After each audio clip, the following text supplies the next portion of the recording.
Olá, boa noite, sejam muito bem-vindos. Você que estava aí ligado na novela, continua com a gente. Hoje é quinta-feira, 30 de março, e eu sou Anne Guerreiro e te mostro as principais notícias do dia. A partir de agora no SBT Brasília, segunda edição.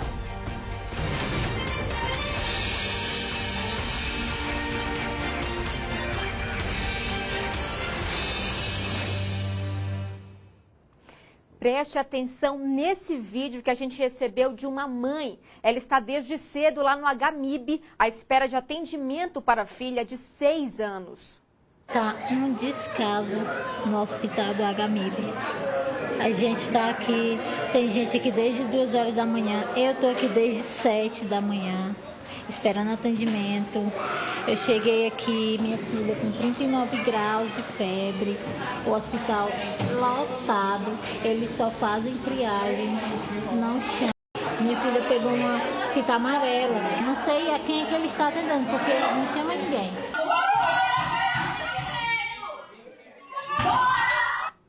Bom, depois de toda essa situação que você acabou de ver, isso aconteceu há pouco tempo atrás. Essa mãe que mandou o vídeo fez isso por volta das 6h30 da noite. Vamos ver o que a Secretaria de Saúde diz. A resposta é a seguinte: 71 pediatras trabalham no HMIB, mas nesse período do ano os problemas respiratórios nas crianças tendem mesmo a aumentar. E por isso, o protocolo de transporte de pacientes classificados como azul ou verde até as unidades básicas de saúde, justamente para desafogar o hospital, é feito. A unidade está priorizando casos considerados os mais graves, como os níveis amarelo, laranja e vermelho. A filha da mulher que nos enviou esse vídeo está com a amarela, vocês lembram? Mesmo assim, a secretaria informa ainda que 14 leitos de internação pediátrica foram criados no HMIB para enfrentar a sazonalidade. Pois é, parece que tudo ainda, tem sido pouco diante de tanta gente aí esperando.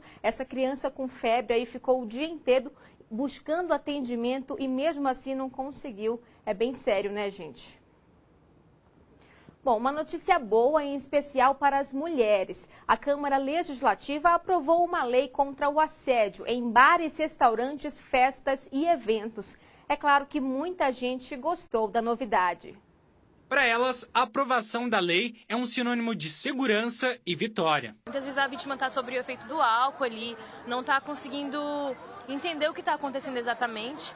E aí outra pessoa estando ali para poder observar, sabe, ajuda bastante. Dados do projeto de lei apontam que pesquisa feita com mais de 2.000 brasileiras revelou que 2/3 das mulheres maiores de 18 anos já sofreram algum tipo de assédio nesses estabelecimentos. Pesquisas mostram que cerca de 53% das mulheres pararam de frequentar bares e casas noturnas com medo da violência. Quando a gente fala das mulheres que trabalham nesse estabelecimento, esse número sobe para 70%. Beatriz gostou da novidade. Eu acho que isso é o mínimo de obrigação que um estabelecimento tem que ter com a segurança da mulher. Porque a mulher, em qualquer lugar que ela tá suscetível a ser assediada e violentada por qualquer pessoa que passa, né? Como uma pessoa que vai muito a bares, eu me sinto feliz, eu me sinto contemplada com isso, porque aí dá pra gente poder ficar mais tranquila, sentar e, sabe, sentir um pouco mais segura, e é uma coisa necessária. A lei garante que o primeiro acolhimento às vítimas de assédio seja feito pelos trabalhadores do local. Eles devem acionar a polícia e o atendimento médico se necessário. Uma medida de proteção e esperança. Acho que não só para mim, mas para todas as mulheres, né? Acho que é uma lei extremamente importante, porque se dentro de casa às vezes a gente não consegue ter esse apoio, é importante que a gente tenha nos estabelecimentos que a gente se encontre. A Delegacia de Proteção à Criança e ao Adolescente está investigando um suposto caso de assédio contra um menino de 11 anos ontem na W5 Sul, na quadra 712/912, em frente ao Colégio Setor Oeste. A mãe desse menino compartilhou o caso em um grupo de aplicativo de mensagens, contando que o filho foi abordado por um motorista de um carro preto, que puxou conversa perguntando sobre o cachorro e outras coisas, mas quando o menino se aproximou mais, percebeu que o homem estava sem calças e se masturbando. A criança se afasta e vai para a faixa de pedestre, mas o homem avança com o carro. O menino, então, atravessa a rua correndo em direção a um prédio, né, gente? Que situação. A polícia, então, vai investigar esse caso. Então, a gente vai para um outro caso também envolvendo polícia nesse momento, porque a polícia prendeu o dono e funcionários de um depósito de água em Braslândia. O local era usado para adulterar latas de cervejas vencidas. Foi depois de denúncias que o depósito passou a ser monitorado pela polícia. A empresa faz o envasamento de água mineral, mas nos últimos meses, funcionários começaram a adulterar latas de cerveja. Eu apagava as datas e remarcava. Tudo cerveja vencida. Aqui, ó. Aqui dá pra ver uma. As investigações apontam que pelo menos 5.000 latas de cerveja foram adulteradas. O gerente do estabelecimento foi preso em flagrante. A pena é de 2 a 5 anos de detenção. 15 funcionários também foram levados para a delegacia.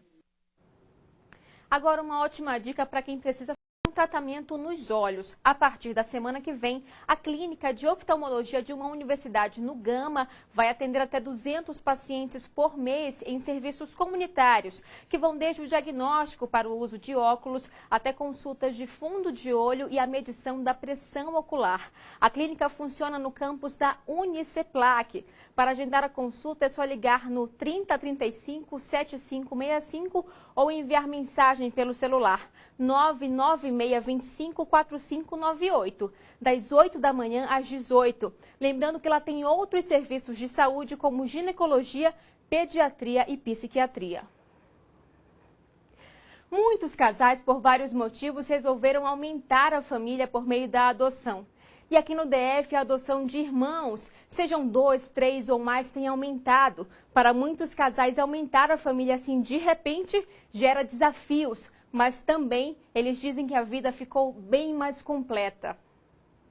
Adotar uma criança nunca foi problema para Renata, mas o marido tinha um grande desejo de ter um filho biológico. O casal então passou anos tentando engravidar até que decidiu pela adoção. O processo começou em 2017 e logo Renata se tornou mãe, e não apenas de um, mas de 4 filhos. Em junho conhecemos as crianças, e em julho foi a primeira pernoite que eles já ficaram definitivo conosco.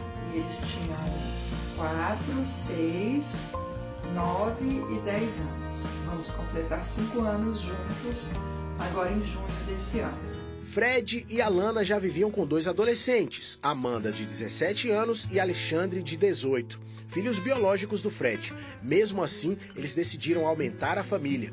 A dificuldade de engravidar fez com que abrissem os olhos para uma opção amorosa. Teve um momento que eu pensei, assim, eu quero engravidar porque eu quero engravidar ou porque eu quero ser mãe?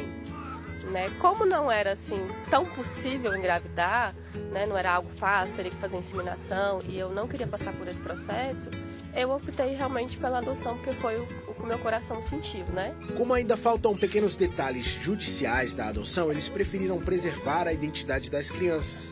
Mas o casal de irmãos de 3 e 6 anos já está morando com Fred e Alana há 6 meses. A casa da família está com um brilho diferente. A condição familiar melhorou bastante a condição por conta das crianças que vieram. Coloriram mais realmente a casa, né? Pinta a parede, pula e brinca e sorri. Aqui no DF, se considerarmos apenas o número de adoções, felizmente tem crescido. No ano passado, 66 crianças ganharam um novo lar. Em 2021, esse número foi de 59. Mas quando a gente passa a avaliar a adoção de membros de uma mesma família, aí a situação muda bastante de figura. Poucos são os casais que topam assumir esse papel. No ano passado, apenas 2 grupos de irmãos foram adotados. Hoje, no Distrito Federal, existem 85 crianças e adolescentes cadastrados para adoção. Desse total, 60 fazem parte de grupos de irmãos. Todos esses grupos estão sendo diariamente apresentados às famílias habilitadas e queremos sensibilizá-las à mudança do perfil pretendido para que esses grupos sejam acolhidos em adoção sem separação prévia. Para as crianças, essa adoção tem uma importância ainda maior, porque evita que elas passem por mais um processo de separação familiar. Quando você adota irmãos, você tem benefícios e tem dificuldades também, né? Benefícios porque eles estão juntos, eles se associam afetivamente, um cuida do outro normalmente, e também a dificuldade é exatamente isso, porque eles formam um bloco. É bacana demais, é gostoso para nós como família, né? Essa vinda, né? Esses seres novos, né? Que venham renovar, né? No caso, o ambiente familiar. Muito bom. E olha que situação, gente. Nesta madrugada, uma unidade de saúde foi vandalizada em Lusiânia. Por causa dos estragos, o posto vai ficar sem funcionar por 2 dias. O crime foi no bairro Parque Estrela d'Alva 4. Hoje de manhã, os funcionários filmaram os prejuízos. Os criminosos destruíram computadores, portas, consultórios, armários, equipamentos médicos e até remédios. Deixaram praticamente tudo quebrado na unidade. A Prefeitura de Lusiânia informou que nada foi furtado do local, mas agora a população que precisa de cuidado médico é que fica ao relento até que a UBS possa ser reaberta. A polícia está investigando o caso. E lembra que a gente mostrou no início do jornal a situação lá no HMIB? É que mudou a estação e as crianças sentiram a diferença no clima. O resultado aumentou o número de atendimentos nos hospitais por doenças respiratórias. Quem sabe, por isso, né, a Secretaria de Saúde decidiu antecipar a vacinação das crianças, que só deveria começar no dia 10 de abril, para que problemas como o de hoje lá não se repitam, né? Bruno Silva. A ação é para evitar surtos de doenças respiratórias. A campanha vai vacinar crianças de 6 meses a 5 anos, 11 meses e 29 dias, sem sintomas gripais, em 21 creches do Distrito Federal. A campanha nas creches é uma forma de aumentar a cobertura vacinal e conter a transmissão do vírus da gripe. Os pais ou responsáveis devem assinar um termo de autorização e é necessário estarem presentes no momento da vacinação. Além disso, é importante levar o cartão de vacina e um documento de identificação da criança para que ela possa receber a dose. E é bom os pais ficarem atentos para ter certeza se o filho pode, nesse momento, ser vacinado. Não há problema da criança, no mesmo dia, receber, além da vacina da gripe, outras vacinas do calendário vacinal. Isso não sobrecarrega o sistema imune da criança. Ficar alerta que crianças com quadros febris de moderados a graves ou Covid não devem ser vacinadas até melhora desse quadro. Crianças com alergia a ovo devem procurar o pediatra para serem orientados contra a vacina. Bom, no sábado vai ter vacinação em espaços públicos e a partir de segunda-feira começa o atendimento nas unidades básicas de saúde. Os locais vão ser divulgados no site da Secretaria de Saúde. E depois de 3 meses nos Estados Unidos, o ex-presidente Jair Bolsonaro voltou ao Brasil. Ele chegou por volta das 7 da manhã num voo comercial e nem passou pelo saguão do aeroporto. Vamos agora conversar com a repórter Rosiane Kennedy para saber a repercussão dessa volta. Rosiane, conta pra gente. Bolsonaro foi recebido pelo partido, falou alguma coisa para quem esperava aí nesse período? Boa noite. Boa noite, Soane. Boa noite a todos. Bolsonaro foi recebido pelo partido, ficou em reunião fechada.